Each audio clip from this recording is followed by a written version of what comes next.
Thompson model भी पढ़ा था, है ना, केक जैसा होता है या वाटरमेलन जैसा। हाँ, तो ऐसे ही कुछ पढ़ेंगे हम इसमें, इन्वेंशंस इन्वेंशंस। मॉडल आया देन डिस्कार्ड, मॉडल आया फिर डिस्कार्ड हुआ, ठीक है। तो एटम, एटम से सब कुछ एटम से बना हुआ है, everything is made up of atom, है ना। वॉइस क्लियर नहीं है बच्चों? वॉइस क्लियर नहीं है क्या? क्लियर भूमि? कुछ नेटवर्क इशू हो रहा होगा। तो everything is made up of atom, सब कुछ एटम से बना हुआ है। हम एटम से बने हैं, तुम लोग भी एटम से बने हो, सब कुछ। Matter, matter is made up of atom, atom से ही सब कुछ बना हुआ है। एटम बॉम्ब, न्यूक्लियर बॉम्ब, हर चीज में एटम छुपा हुआ है, मतलब हर चीज ही एटम से रिलेटेड है ना। एटम बॉम्ब, न्यूक्लियर बॉम्ब, ये भी तो एटम ही है, एटम पर बेस्ड है। हम सिर्फ 5% ही जानते हैं एटम के बारे में। We only know 5% about atom.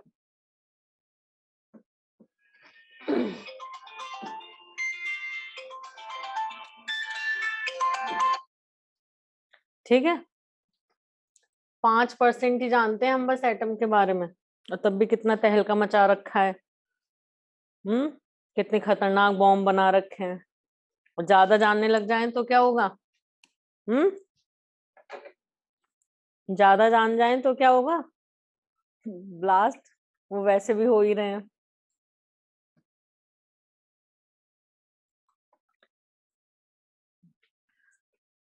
ठीक है, तो सिर्फ 5% ही हम एटम के बारे में जानते हैं, सब कुछ एटम से बना हुआ है ना। अब 400 बीसी, 400 बीसी, 400 बीसी में ही इंडियन फिलोसफर्स और ग्रीक फिलोसफर्स ने एटम की एग्जिस्टेंस के बारे में बात की थी, कि भाई मैटर किसी स्मॉल यूनिट से बना हुआ है। तो एटम के बारे में कुछ उन्होंने जिक्र किया था 400 बीसी में ही, एटम के एग्जिस्टेंस के बारे में बात हो गई थी, लेकिन कुछ ज्यादा खास रिसर्च नहीं हुई थी। ठीक है, इंडियन फिलोसफर्स ने, इंडियन फिलोसफर्स ने टर्म यूज की थी एटम के लिए, अणु, अणु अभी तक यूज करते हैं। बिल्कुल ठीक, महर्षि कनड ने अणु, एटम को हिंदी में अणु ही बोला जाता है, ठीक है। तो इंडियन फिलोसफर्स ने अणु, और ग्रीक फिलोसफर्स ने, ग्रीक फिलोसफर्स ने एटम नाम दिया, एटम। ग्रीक फिलोसफर्स में एक ग्रीक फिलोसफर डेमोक्राइटस, डेमोक्राइटस ने नाम दिया एटम। तो 400 बीसी में ही इसका जिक्र शुरू हो गया था कि भाई अणु या एटम कुछ है, मतलब मैटर की स्मॉलेस्ट यूनिट अणु या एटम है। तो इसके एग्जिस्टेंस के बारे में बात हुई थी। लेकिन फिर 1803 टू 1808, चलो पहले एटम का मतलब देख लेते हैं। एटम ये ग्रीक वर्ड है और किससे बना है? एटमोस। और इसका मतलब क्या होता है? इतना तो तुम पढ़ ही चुके होगे पहले ही। Atom is a Greek word, किससे? एटमोस। एटमोस ग्रीक वर्ड है, उससे एटम बना है। एटमोस का मीनिंग क्या है? ये एटम का मीनिंग क्या है? इनडिविजिबल, बिल्कुल ठीक, इनडिविजिबल।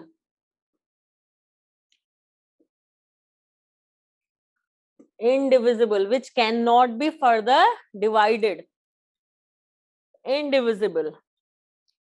ठीक है, लेकिन वो बाद में फिर कि इनडिविजिबल नहीं है एटम, फिर वो बाद में बात आ गई थी, ठीक है, वो अभी डिस्कस करेंगे। तो ग्रीक फिलोसफर ने, डेमोक्राइटस ने, एक ग्रीक वर्ड है एटमोस, उससे, उस पर बेस नाम दिया atom. Atom means indivisible which can not be further divided. फिर 1803 से 1808 में जॉन डाल्टन एक थ्योरी दी एटम के ऊपर, दैट इज एटॉमिक थ्योरी, और इस थ्योरी को बोलते हैं जॉन डाल्टन एटॉमिक थ्योरी। ठीक है, और इस मतलब ये जो थ्योरी थी जॉन डाल्टन की, this was a great landmark, this was a landmark in the history of chemistry. Chemistry की हिस्ट्री में ये लैंडमार्क थी, मतलब इन्होंने एक पाथ क्रिएट किया। रिसर्च, एटम की जो रिसर्च शुरू हुई वो यहीं से फिर शुरू होती चली गई। तो उन्होंने एक पाथ क्रिएट किया, वो भी कैसे टाइम में, ऐसे टाइम में जहां कोई साइंस से रिलेटेड बातें सुनने को तैयार नहीं था, कोई नहीं सुनता था साइंस से रिलेटेड बातें। हर चीज धर्म के नाम पर जोड़ी जाती थी, सब कुछ धर्म से रिलेटेड। जैसे आसमान में बिजली गरज रही है तो भगवान का कहर बरस रहा है, भगवान का कहर बरस रहा है भाई। ठीक है, और आज हम लोगों को पता है कि आसमान में बिजली गरज रही है तो उसका लॉजिक क्या है ना? पता है सबको? पता ही होगा, फिजिक्स में पढ़ा होगा, है ना? ठीक है, जब दो अपोजिटली चार्ज क्लाउड्स एक दूसरे के पास आते हैं तब वो लाइटनिंग या थंडरस्टॉर्म प्रोड्यूस होता है। लेकिन उस टाइम में क्या कहा जाता था? आसमान में बिजली गरज रही है मतलब भगवान का कहर बरस रहा है। गैलीलियो एक साइंटिस्ट थे, उन्होंने उन्होंने बताया था, सबसे पहले उन्होंने ही इस बात की पुष्टि की थी, मतलब इस बात को एक्सप्लेन, मतलब एक्सप्लेन नहीं किया था, सिर्फ ये स्टेटमेंट दी थी कि भाई पहले क्या मान्यता थी, या पहले क्या, हाँ बिल्कुल ध्रुव बिल्कुल ठीक बता रहा है, हाँ पहले क्या मानते थे कि अर्थ के अराउंड सब रिवॉल्व करते हैं, है ना? सब सारे प्लैनेट सन सब अर्थ के अराउंड रिवॉल्व करते हैं। लेकिन गैलीलियो ने बताया कि भाई अर्थ के अराउंड ही सब रिवॉल्व करते हैं, सन के अराउंड करते हैं, और even earth also revolve around the sun. तो उनके साथ क्या हुआ था? What happened to him? ऐसा कहने के बाद, ऐसा बोलने के बाद लाइफ इम्प्रिजनमेंट। पहले तो लाइफ इम्प्रिजनमेंट ही कर दिया था, लेकिन फिर उन्हें जेल से निकाल के घर में कैद कर दिया कि भी पड़े रहो घर में, जिंदगी भर, जिंदगी भर घर में ही कैद रहे थे वो। तो मतलब उस टाइम में कोई साइंस से रिलेटेड बातें सुनने को तैयार नहीं था, एवरीथिंग वाज कनेक्टेड टू धर्म, बस धर्म से रिलेटेड है सारी बातें। लेकिन ऐसे टाइम में जॉन डाल्टन ने एटॉमिक थ्योरी दी और यहीं से फिर रिसर्च शुरू हुई एटम के ऊपर। ठीक है, तो इनकी थ्योरी के जो पॉइंट्स हैं वो तुम्हें बिल्कुल पता होने चाहिए। ठीक है, so first point of John Dalton atomic theory was कि atom is the smallest part of matter, atom is the smallest part of matter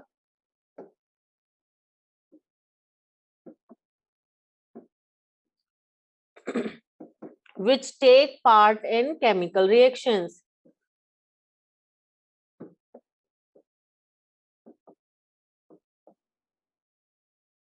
सारे पॉइंट्स इनकी थ्योरी के ठीक नहीं हैं, मतलब उनमें डिफेक्ट्स हैं या उनकी लिमिटेशंस हैं, वी कैन से। लेकिन लिमिटेशंस कौन सी डिस्कवरी की नहीं है भाई? कौन सी डिस्कवरी हमेशा परफेक्ट रही है, या कौन सी थ्योरी हमेशा परफेक्ट रही है? लेकिन जब कोई थ्योरी आती है तो उससे कुछ ना कुछ तो मिलता है भाई। उसके डिफेक्ट्स भाई उसके फेवर में या उसके डिसफेवर में जब रिसर्च होती है तो उसी से तो चीजें निकलती हैं। स्क्रीन ब्लर है क्या बच्चा? हम्म, नहीं है बेटा, कुछ नेटवर्क इशू हो रहा होगा। तुम लोगों के घर पे भी कभी कभी नेटवर्क इशू हो जाता है ना, मतलब कहीं भी हो सकता है नेटवर्क इशू, तो स्क्रीन ब्लर दिखने लगती है। तो जब किसी थ्योरी या किसी डिस्कवरी के फेवर में या डिसफेवर में रिसर्च शुरू हो, तो जब रिसर्च हो रही है तो फिर उससे जो भी पॉइंट्स हैं वो क्लियर होते चले जाते हैं फर्दर। तो मतलब ये सबसे पहली थ्योरी थी। ठीक है, ये यू कैन से मतलब ये पाथ था जहां से एटम के बारे में रिसर्च शुरू हुई। ठीक है, 1803 टू 1808, 1808 भाई नॉन मेडिकल में तो इन डेट्स की कोई इतनी खास वैल्यू नहीं है, भाई वैसे तो वैल्यू है, भाई आइडिया होना चाहिए कब कौन सा काम हुआ है, लेकिन डेट्स नहीं पूछी जाती नॉन मेडिकल के पेपर में, लेकिन मेडिकल के पेपर में डेट्स भी पूछी जा सकती हैं। तो सारे पॉइंट्स ठीक नहीं है, लिमिटेशंस हैं पॉइंट्स की, लेकिन ऑब्वियसली हर एक रिसर्च में कुछ ना कुछ लिमिटेशन है, तो वो सब हमें पता होना ही चाहिए। लिमिटेशन है उसके बावजूद भी हमें पॉइंट्स क्लियर होने ही चाहिए, क्या पॉइंट बताए उन्होंने। तो atom is the smallest part of matter which take part in chemical reaction, ये बात आज तक सही है, और हम एटम को ऐसे ही डिफाइन करते हैं या नहीं, एटम को ऐसे ही डिफाइन करते हैं। एटम की डेफिनेशन ही यही देते हैं हम कि atom is the smallest particle which take part in chemical reaction, जो केमिकल रिएक्शन में पार्टिसिपेट करता है, ऐसा स्मॉल पार्टिकल जो है वो एटम है। Second point, atom can neither be created nor be destroyed, atom can neither be created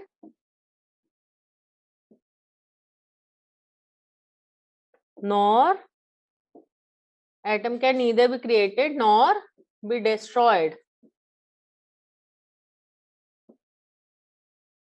ना उत्पन्न किया जा सकता है ना नष्ट किया जा सकता है एटम। ठीक है, डन बोथ द पॉइंट्स, हो गया बच्चों? Okay, now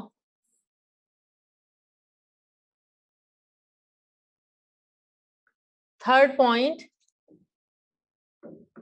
atoms of same element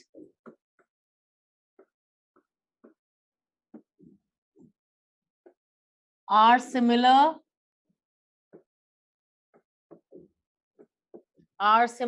in size, mass and characteristics.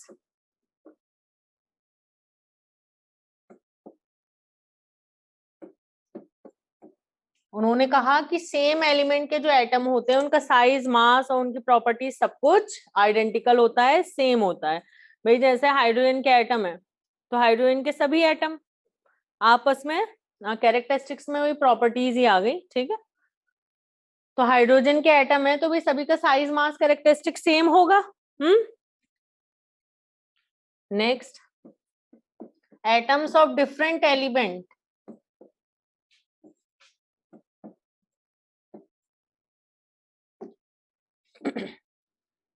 atoms of different element are different in size, mass and characteristics.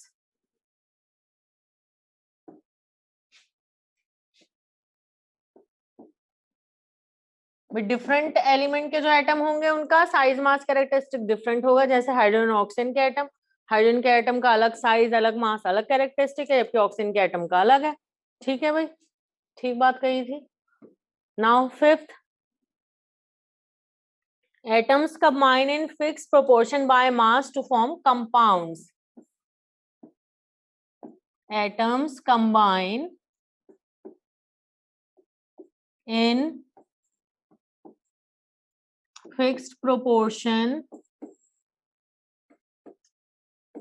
by mass to form compounds. Compound उस वक्त molecule term नहीं था, इसलिए मत सोचना कि कंपाउंड कहते हैं मॉलिक्यूल कहते हैं एक ही बात है, उनके स्टेटमेंट में कंपाउंड ही था टर्म। ठीक है, कभी गलती कर दो, एम्स में पूछा हुआ है इस पॉइंट पर क्वेश्चन। तो atom combine in fixed proportion by mass to form compound according to his statement. Okay, molecule मत कर देना। इसका मतलब क्या है, atom combine in fixed proportion by mass to form compound? For example water. ठीक है, अब वो टैप वाटर है, रिवर वाटर है, सी वाटर है, या वो तुम्हें किसी भी केमिकल रिएक्शन में मिलता है। ठीक है भाई, मास रेशियो क्या है, हाइड्रोजन का यहाँ 2 है और ऑक्सीजन का मास 16 है, दैट इज क्या है 1:8 मास रेशियो है।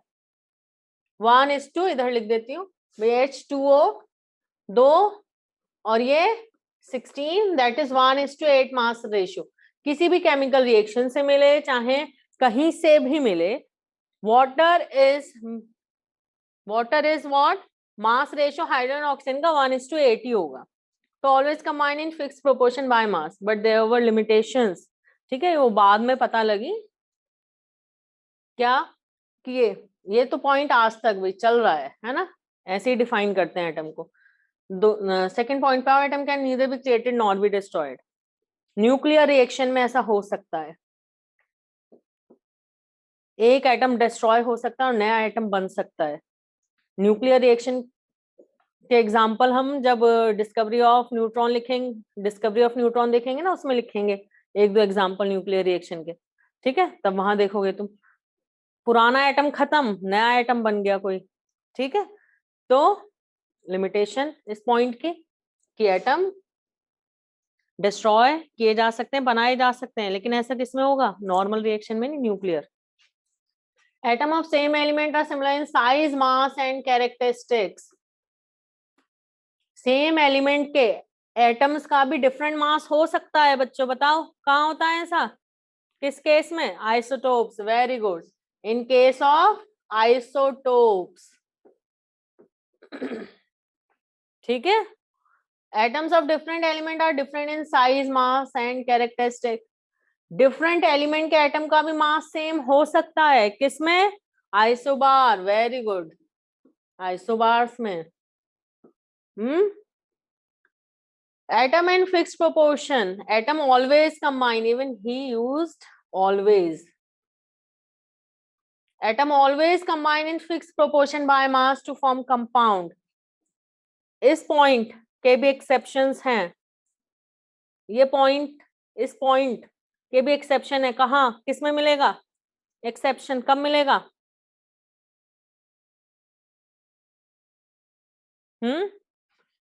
H कंबाइन करे तो H2O और H का आइसोटोप कंबाइन करे तो D2O। अब क्या है भाई? Mass ratio 1:,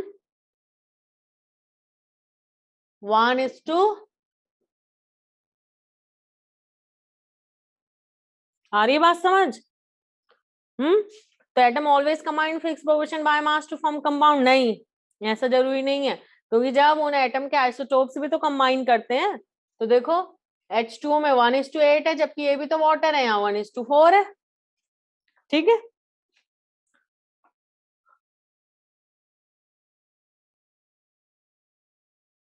non stoichiometric oxides, बिल्कुल ठीक, non stoichiometric.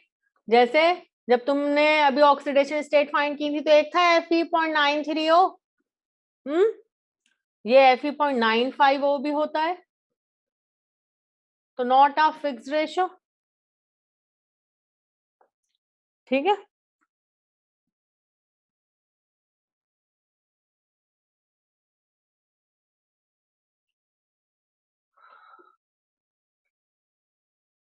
But theory was important. ठीक है, तो जॉन डाल्टन्स एटॉमिक थ्योरी के सारे पॉइंट्स याद हो गए तुम लोगों को? Atom is the smallest part of matter which take part in chemical reaction. Then second, atom can neither be created nor be destroyed. And third, atom of same element are similar in size, mass and characteristic. Then atom of different element are different in size, mass and characteristic. And atom always combine in fixed proportion by mass to form compounds. Done? Okay. Good. Note कर लो, 1-2 minute का time दिया।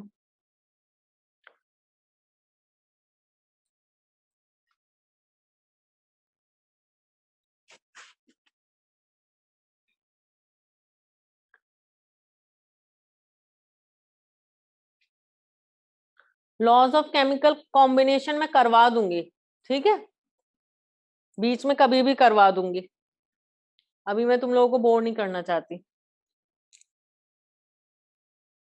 हो गया? Done, okay.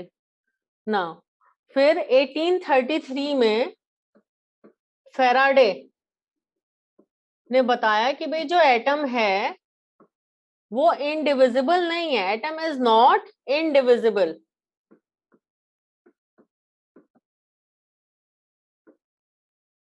देखो 400 BC में term आई थी, atom मतलब indivisible, और कब जाकर, मतलब सिर्फ ये इन्होंने तो सिर्फ जिक्र ही किया है अभी इनडिविजिबल, अभी एक्सपेरिमेंट, अभी पार्टिकल डिस्कवर नहीं हुए हैं, ठीक है। 1833 में इन्होंने कहा है कि भी एटम इंडिविजिबल नहीं है। कितना बड़ा टाइम पीरियड है ना। और हम फटाफट यूं पढ़ते चले जाते हैं जैसे सब कुछ बिल्कुल एक लाइन में होता चला गया। हम्म।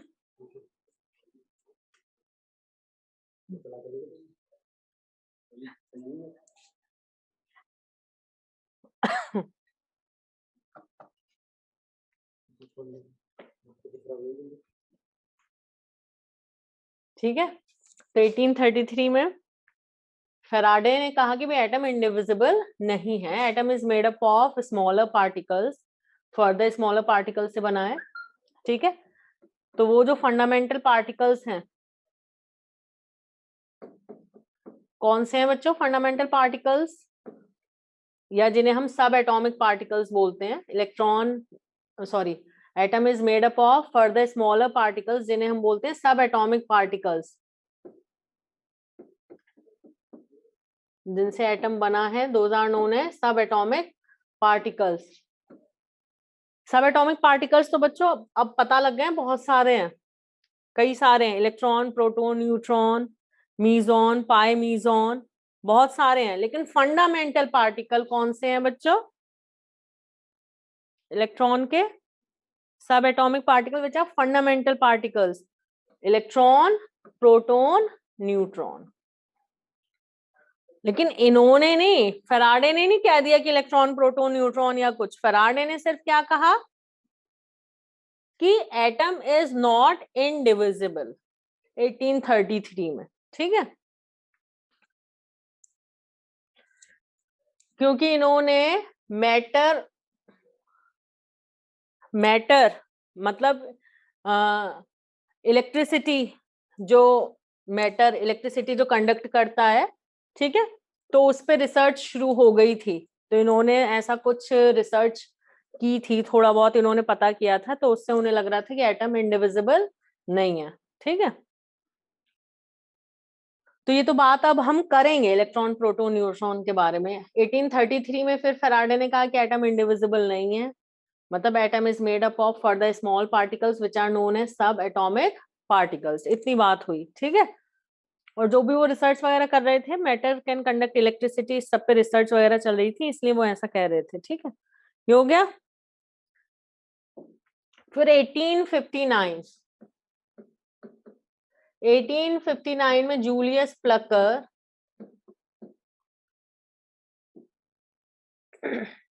उनके कलीग्स थे, ठीक है,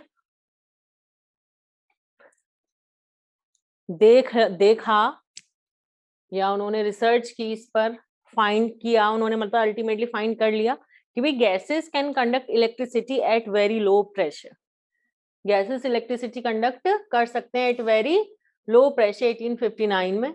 और उन्होंने एक्सपेरिमेंट किया, ठीक है, इसे हम बोलेंगे डिस्कवरी ऑफ कैथोड रेज। ये जो एक्सपेरिमेंट है, डिस्कवरी ऑफ कैथोड रेज, और यही एक्चुअली डिस्कवरी ऑफ इलेक्ट्रॉन। अगर तुमसे पूछा जाए डिस्कवरी ऑफ इलेक्ट्रॉन का एक्सपेरिमेंट, तो यही है, ठीक है। तो 1859 में जूलियस प्लकर ने एक्सपेरिमेंट किया।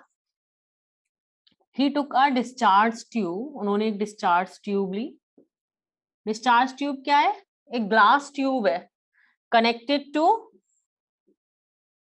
Metal electrodes, cathode and anode, और यहाँ हाई वोल्टेज सोर्स लगा रखा है, और इसके अंदर गैस प्रेजेंट है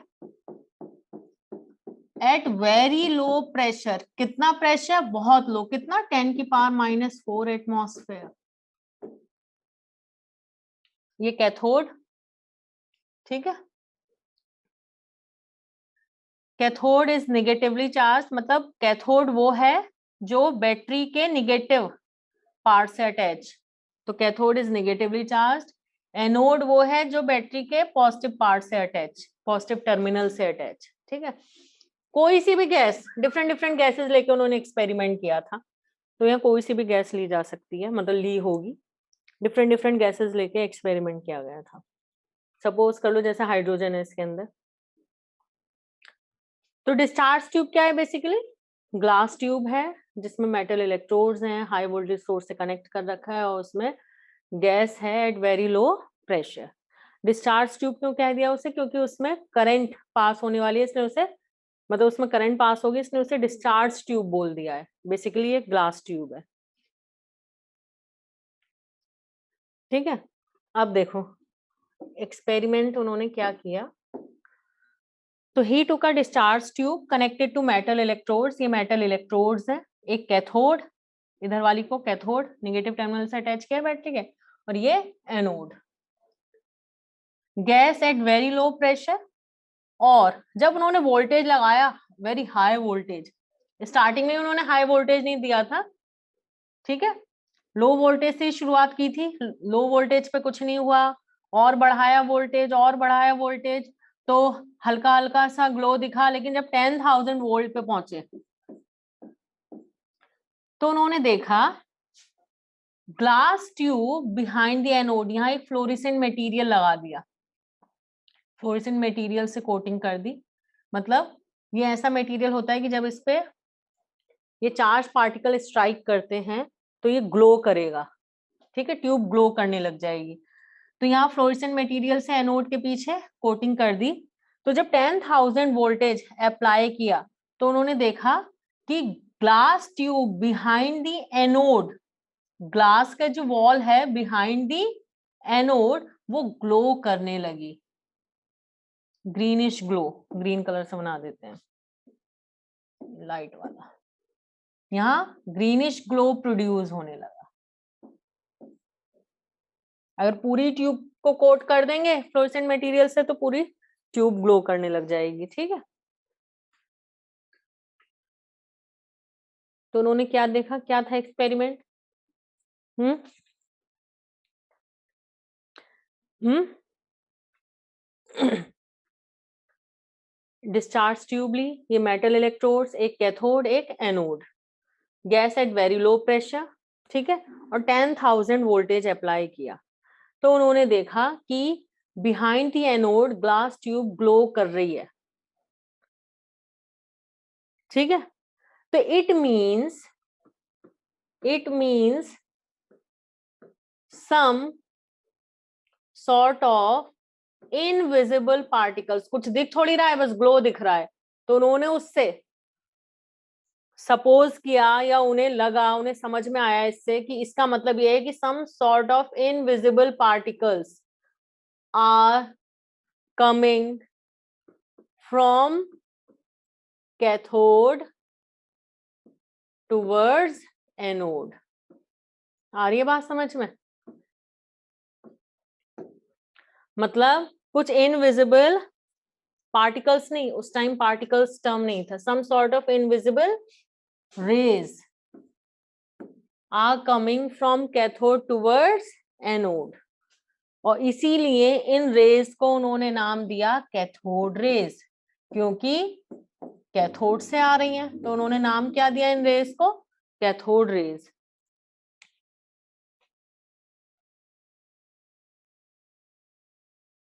नहीं, फंडामेंटल पार्टिकल तीन ही है, इलेक्ट्रॉन प्रोटॉन न्यूट्रॉन। अभी क्वार्क में कहा तेजसदीप फंसे हुए हो, इधर देखो डिस्कवरी ऑफ इलेक्ट्रॉन चल रहा है, ठीक है।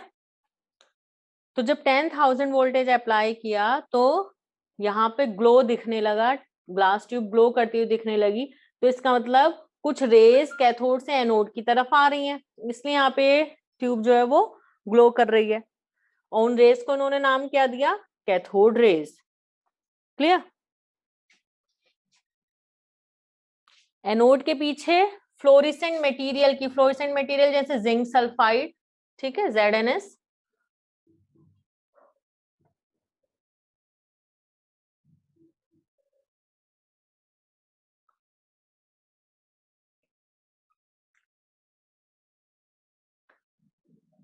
इतना नोट कर लिया तुम लोगों ने, मतलब समझ में भी आ गया? ओके ओके, ठीक है। फिर इसके बहुत सालों बाद, इसके कई सालों बाद जे थॉमसन,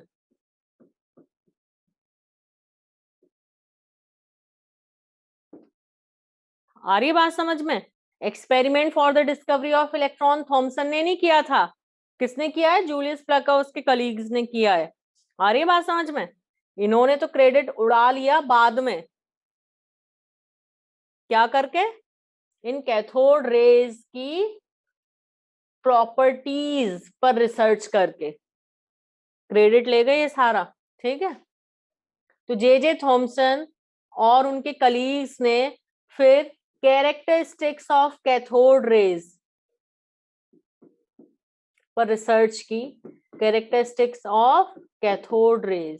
तो अब हेडिंग डाल लेना कैरेक्टरिस्टिक्स ऑफ कैथोड रेज।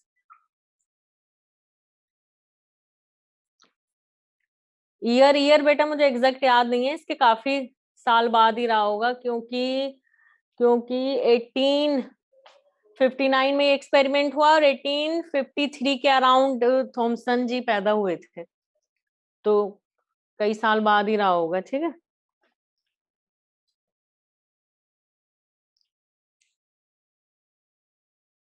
मतलब जब ये रिसर्च करने लायक हो गए हो तो मुझे लग रहा है सबसे पहला पॉइंट इन्होंने यही पकड़ा होगा।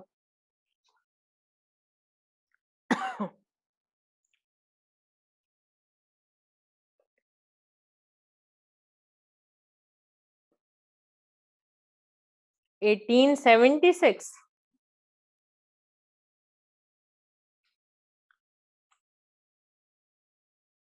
May be. अब देखो इधर, ये डन बच्चों, हो गया। तो अब हेडिंग डालनी है तुम्हें कैरेक्टरिस्टिक ऑफ कैथोड रेज। हाँ, वन मोर थिंग, ये कोई बता सकता है कि ये गैस एट इतना लो प्रेशर क्यों लिया है? गैस एट इतना लो प्रेशर क्यों लिया है? 1 एटमॉस्फेयर या उससे ज्यादा, या मतलब ठीक ठाक प्रेशर क्यों नहीं लिया, इतना कम प्रेशर क्यों लिया है? High volume conducting, gas conducting बन जाती है, ये कह सकते हो, लेकिन हाई प्रेशर होगा, इतना ज्यादा वोल्टेज होगा ना। तो तुमने एक और, तुमने 3 स्टेट्स ऑफ मैटर के अलावा और कौन कौन से स्टेट्स पढ़े थे? 5 स्टेट्स ऑफ मैटर होते हैं, हाँ, प्लाज्मा, ठीक है, प्लाज्मा बन जाएगा, ठीक है। गैस अगर तुमने हाई प्रेशर पे ली होती और वोल्टेज देखो कितना हाई है, कितना हाई वोल्टेज है, तो यहां बन जाएगा प्लाज्मा इसमें, ठीक है। इसलिए लो प्रेशर लिया है, ठीक है। लो प्रेशर लेंगे तभी गैस कंडक्टिंग होगी। इतने हाई प्रेशर, इतने हाई वोल्टेज पे अगर हाई प्रेशर ले लिया होता तो प्लाज्मा बन जाता है इसमें, ठीक है। Okay, now characteristic of cathode raise heading डाल लो। तो जे थॉमसन ने हमें कैरेक्टरिस्टिक्स ऑफ कैथोड रेज बताई। क्या बताया उन्होंने? He studied about characteristic of cathode raise, J Thomson studied about characteristic of cathode raise. उन्होंने बताया कि cathode rays travel with very high speed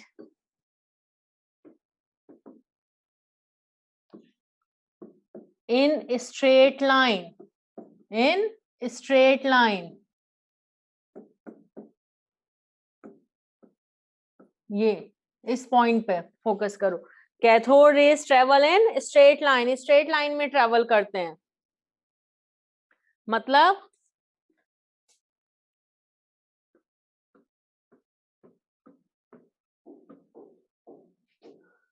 ये तो इनविजिबल है, हमें दिख थोड़ी नहीं है। ठीक है, तो बना दिया बस मैंने ऐसे ही। अगर इनके पाथ में कोई ऑब्जेक्ट रख दिया जाए तो उसकी शेडो प्रोड्यूस होती है। इसका मतलब these rays travel in straight line. ठीक है, इनके पाथ में ऑब्जेक्ट रख दिया जाता है तो उसकी दे प्रोड्यूस अ शेडो, उसकी शेडो प्रोड्यूस होती है, मतलब these rays travel in straight line. Now second thing, अगर इनके पाथ में कोई ऑब्जेक्ट रख दिया जाए तो object become hot, object hot होने लगता है। ठीक है, तो ऑब्जेक्ट हॉट होने लग गया, इसका मतलब क्या है? मतलब इस पॉइंट से हमें क्या पता लगेगा बच्चों, बता सकते हो? हम्म,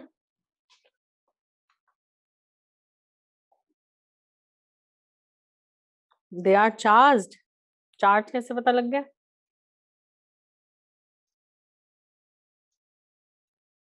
they carry energy, kinetic energy, they possess kinetic energy, ये पता लगा।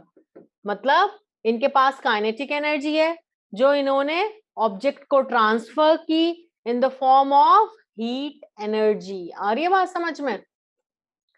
तो मतलब दे हैव काइनेटिक एनर्जी। और ये बात हमें एक पॉइंट से और पता लगती है कि दे हैव काइनेटिक एनर्जी, जब इनके पाथ में पिन व्हील रखा जाए। पिन व्हील,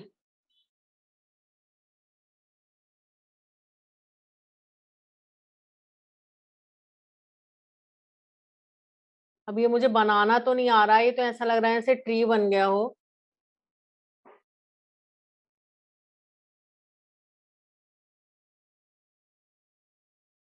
बिल्कुल भी बनाना नहीं आया। तुम लोगों ने वो देखा है जो मतलब मूवीज में तो देखा ही होगा एटलीस्ट, कि वो बिल्कुल पेपर का बना हुआ होता है, व्हील जैसा, उसे बच्चे लेके भागते हैं तो वो घूमने लग जाता है, रोटेट करने लग जाता है। हम्म, वो हमने तो बचपन में खेले भी हैं उससे, हमने मतलब बनाया। हम किससे बनाते थे? लीफ से बनाते थे, पत्तियों से पेड़ की। हाँ, विंड मिल जैसा, बिल्कुल ठीक, विंड मिल जैसा। विंड मिल तो बहुत बड़ी होती है, वो पेपर से बनाया जाता है। तो वो जो लाइट पिन व्हील जब इनके पाथ में रखा जाता है तो वो घूमने लगता है, दैट बिगिंस टू रोटेट। तो उससे क्या पता लग रहा है कि इनके पाथ में रखा वो व्हील और वो घूमने लग गया? इससे क्या पता लग रहा है? Means these rays have kinetic energy. तुम लिखोगे कि when a light pin wheel is placed in their path, when a light pin wheel, इस पॉइंट को भी पूरा लिख लेना कि when an object is placed in their path the object become hot, it means they possess kinetic energy which is transferred to the object in the form of heat energy. लिखवाना है क्या? सुन लो, समझ लो, अपनी लैंग्वेज में लिख लो। ठीक है, when a light pin wheel is placed in their path,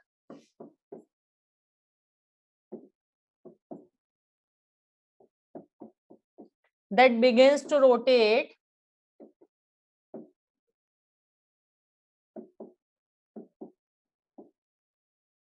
it means cathode rays possess kinetic energy. तो अब ये पता लग गया cathode rays possess kinetic energy. और काइनेटिक एनर्जी क्या होती है बच्चों? हाफ mv², या नहीं? Kinetic energy is half mv²। M, M क्या रिप्रेजेंट करता है यहाँ? What is M here? Mass. Mass, और मास किन का होता है? रेज का या पार्टिकल्स का? पार्टिकल्स। तो it means these are material particles, it means these are material particles, ये मेटीरियल पार्टिकल्स हैं, रेज नहीं है, ये पार्टिकल्स हैं। तो इसीलिए तो थॉमसन को क्रेडिट मिला, क्योंकि जूलियस प्लकर ने तो एक्सपेरिमेंट किया कैथोड रेज का, लेकिन वो पार्टिकल हैं, इलेक्ट्रॉन हैं। इलेक्ट्रॉन नाम तो स्टोनी ने दिया था, उन्होंने तो, थॉमसन ने तो नेगाट्रॉन दिया था, लेकिन वो पार्टिकल हैं और उनकी प्रॉपर्टीज के बारे में रिसर्च किसने की? थॉमसन ने, इसलिए थॉमसन को क्रेडिट दिया गया डिस्कवरी ऑफ इलेक्ट्रॉन का, ठीक है। तो these are material particles. Now next point, ये नोट कर लिया बच्चों, हटा दो। ओके, तो these rays travel in straight line, क्योंकि जब इनके पाथ में कोई ऑब्जेक्ट रखा जाता है उसकी शेडो कास्ट हो जाती है। देन सेकेंड, इनके पाथ में कोई ऑब्जेक्ट रखेंगे वो हॉट हो जाता है, इसका मतलब they have kinetic energy. Then next point, इनके पाथ में लाइट पिन व्हील रखा, वो घूमने लग गया, it means these rays have kinetic energy. तो इनके पास काइनेटिक एनर्जी है, मतलब ये मटेरियल पार्टिकल्स है, मतलब ये पार्टिकल्स हैं, रेज नहीं है, तो ये बात पता लग गई, ठीक है। नाउ नेक्स्ट, जब इलेक्ट्रिक फील्ड या मैग्नेटिक फील्ड लगा दी जाए, ठीक है, नहीं नहीं, जूलियस प्लकर ने कोई नाम नहीं दिया। जूलियस प्लकर तो कैथोड रेज, उन्होंने तो बस कैथोड रेज कहा, कैथोड रेज। जूलियस प्लकर ने क्या कहा? कैथोड रेज, उन्हें कैथोड रेज बोला था। जब इलेक्ट्रिक फील्ड या मैग्नेटिक फील्ड लगा दी जाए तो ये जो रेज हैं ये डिफ्लेक्ट हो जाती हैं, किधर? इलेक्ट्रिक फील्ड की पॉजिटिव प्लेट की तरफ। आ रही है बात समझ में? ये जो ग्लास ट्यूब में एक्सपेरिमेंट चल रहा था, तो तुम अगर यहाँ इलेक्ट्रिक फील्ड ले आओगे ना, तो जो पॉजिटिव प्लेट होगी उसकी तरफ ये रेज डिफ्लेक्ट होने लगेंगी। तो पॉजिटिव प्लेट की तरफ डिफ्लेक्ट होती है, इससे क्या पता लग रहा है? दीज रेज, बीटा रेज, भाई पॉजिटिव की तरफ अट्रैक्ट कौन होता है? Negative. Opposite charge attract each other, तो पॉजिटिव प्लेट की तरफ डिफ्लेक्ट हो रहे हैं, उनकी तरफ जा रहे हैं, इसका मतलब these rays are negatively charged, they carry negative charge, बिल्कुल ठीक, ठीक है।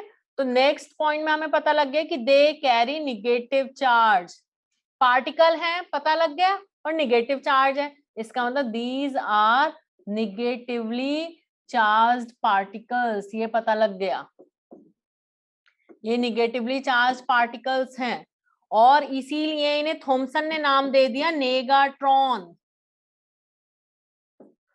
थॉमसन ने क्या नाम दिया इन्हें? नेगाट्रॉन। नेगा, निगेटिव से उन्होंने नेगाट्रॉन नाम दिया। बट स्टोनी ने, स्टोनी ने नेगाट्रॉन से उनका नाम क्या कर दिया? इलेक्ट्रॉन। तो अगर पूछा जाए कि electron name electron was given by stony, कभी सोचो कि थॉमसन ने डिस्कवरी की है इलेक्ट्रॉन की, तो थॉमसन ही लिख दो। थॉमसन ने नेगाट्रॉन नाम दिया, इलेक्ट्रॉन नाम दिया स्टोनी ने।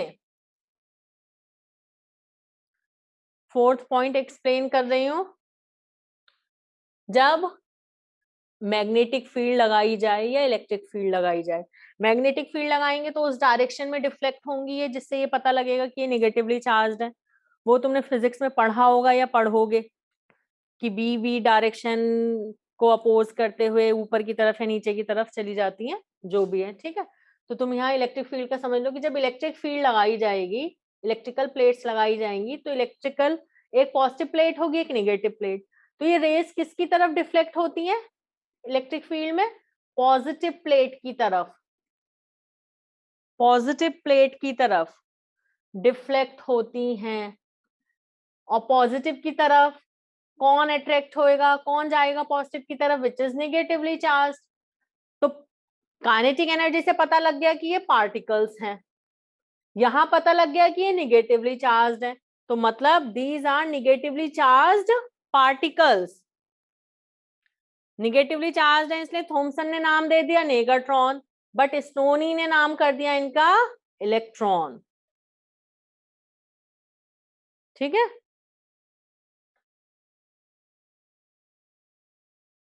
Done, okay.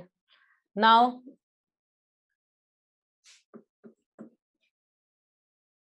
they ionize the gas through which they pass,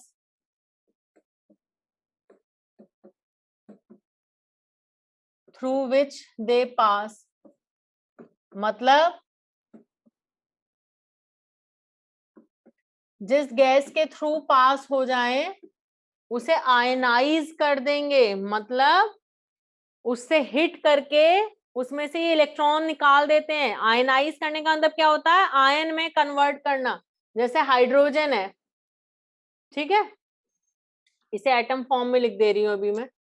hydrogen है, इससे इलेक्ट्रॉन ने हिट किया तो क्या करेगा? इसे आयनाइज कर देगा, मतलब इसे आयन में कन्वर्ट कर देगा। एक इलेक्ट्रॉन ये पहले से ही था या दो इलेक्ट्रॉन आ गए? They ionize the gas through which they pass, जिस गैस के थ्रू पास होंगे उसे आयनाइज कर देंगे, मतलब उसे भी आयन में कन्वर्ट कर देंगे। मतलब क्या करेंगे? उससे टक्कर मारेंगे और उससे भी इलेक्ट्रॉन निकाल देंगे। ठीक है, बस काफी है, बाकी तो और बहुत प्रॉपर्टीज हैं। दे can pass through thin metal foils, लिख सकते हो।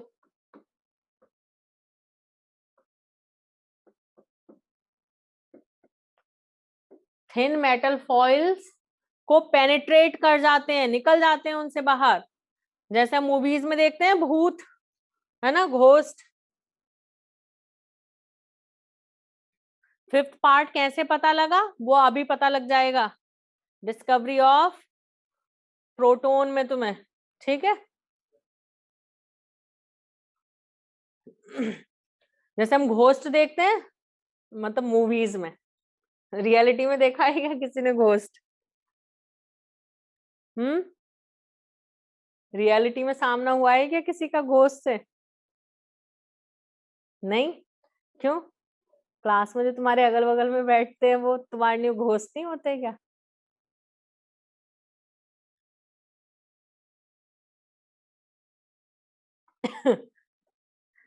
तो जैसे मूवीज में देखते हैं हम, हाँ, रियल में होता है या नहीं होता वो तो पता नहीं। तो जैसे मूवीज में देखते हैं ना घोस्ट की, भाई वो तो एक रूम से दूसरे रूम में चला गया, है ना, डोर है बट डोर का कोई फर्क ही नहीं है, वो तो चले ही जा रहा है घोस्ट। तो वैसे ही they can pass through thin metal foils, ये भी मेटल फॉइल्स के थ्रू पेनिट्रेट होके चले जाते हैं, जैसे घोस्ट चले जाते हैं। ठीक है, तो काफी पॉइंट्स। तो मेन पॉइंट्स की हम बात करें कि भाई देखें, they travel in straight line, then ये जो है इलेक्ट्रिक फील्ड अगर हम अप्लाई करें तो पॉजिटिव इलेक्ट्रिकल प्लेट की तरफ डिफ्लेक्ट होते हैं, मतलब इनके पास नेगेटिव चार्ज है। और दे हैव काइनेटिक एनर्जी, मतलब दे पजेस मास।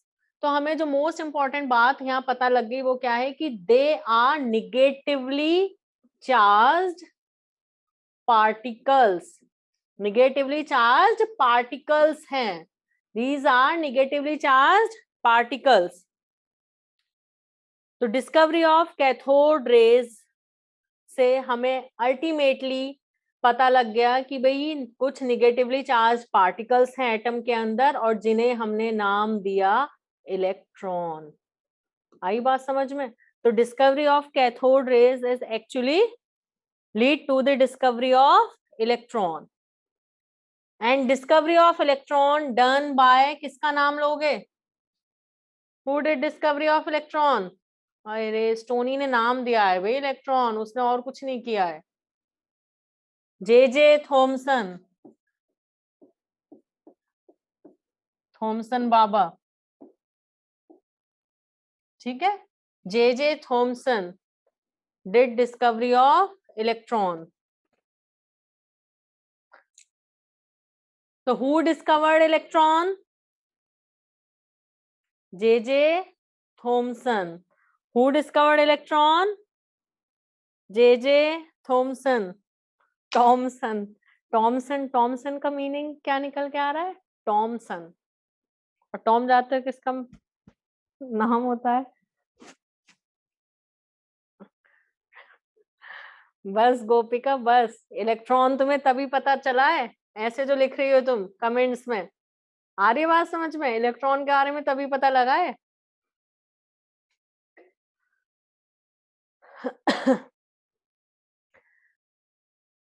चलो ये हो गया डिस्कवरी ऑफ इलेक्ट्रॉन। अब हाँ, J Thomson discovered electron. Now अब इसके भी लगभग काफी सालों बाद डिस्कवरी ऑफ प्रोटॉन हुई। वो भी किसने की डिस्कवरी ऑफ प्रोटॉन? गोल्डस्टीन ने। Goldstein discovered proton.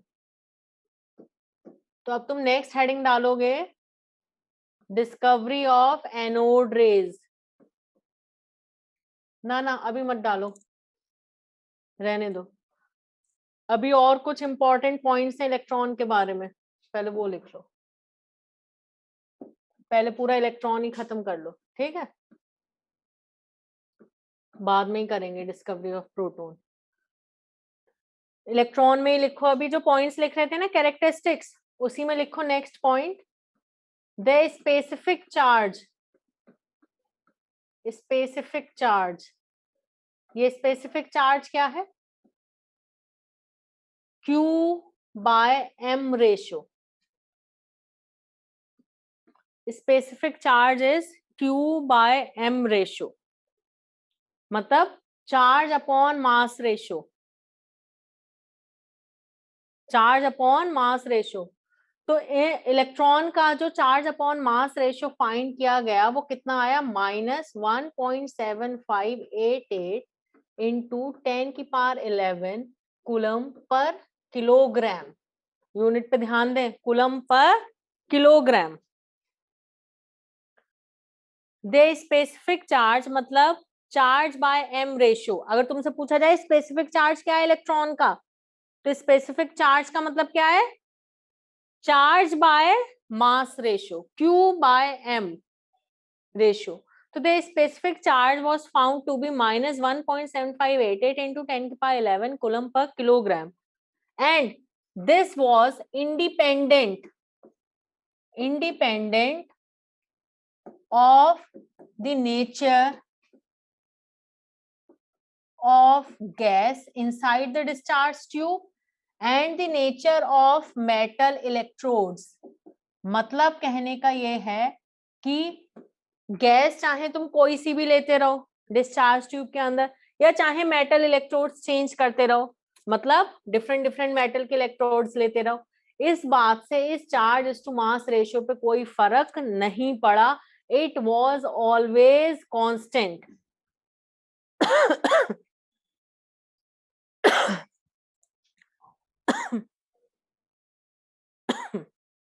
आ रही है बात समझ में? तो इलेक्ट्रॉन का चार्ज टू मास रेशियो कितना आया? इतना आया, and this value was independent of the nature of gas and the nature of metal electrode. मतलब कोई सी भी मेटल इलेक्ट्रोड्स लो, कोई सी भी गैस लो, चार्ज टू मास रेशियो यही था।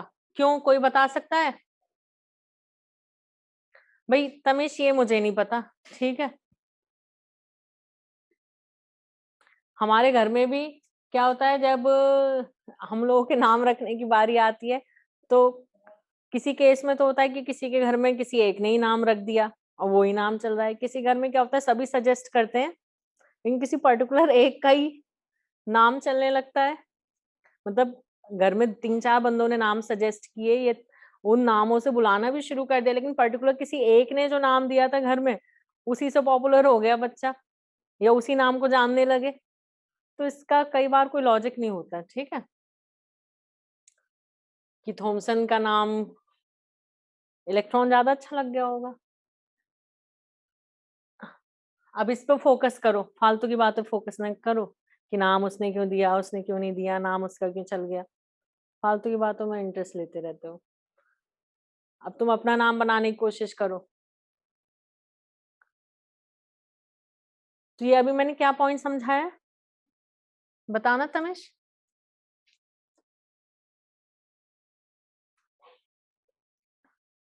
तमेश बताएगा।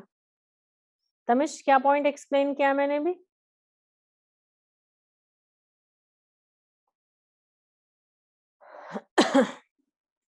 Charge is to mass ratio same for all, for all, all क्या है यहाँ तुम्हारी नजर में?